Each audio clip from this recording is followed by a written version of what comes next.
வணக்கம் நண்பர்களே, எல்லோரும் எப்படி இருக்கீங்க? பொங்கல்லாம் எப்படி போச்சு?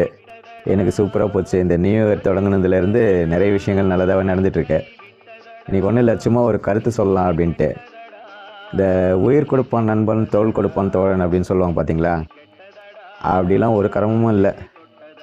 அதெல்லாம் சும்மா அவன் ஃப்ரெண்டு எதிர்க்க ஐஸ் வைக்கிறதுக்காக சொல்கிற விஷயமா வேணா இருக்கலாமே தவிர, அப்படிலாம் ஒன்றும் இல்லை.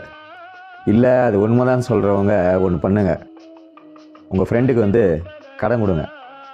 அவர் எவ்வளோ கேட்குறாரோ அவ்வளோ கடன் கொடுங்க. அதை மட்டும் நீங்கள் திருப்பி வாங்கிடுங்க.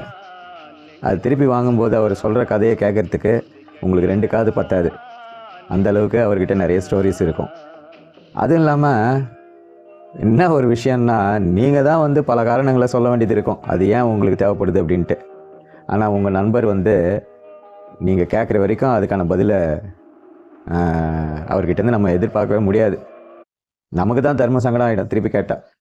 அதனால் இது உண்மையாக பொய்யான்றதை நீங்களே கொஞ்சம் செக் பண்ணிவிட்டு சொல்லுங்கள்.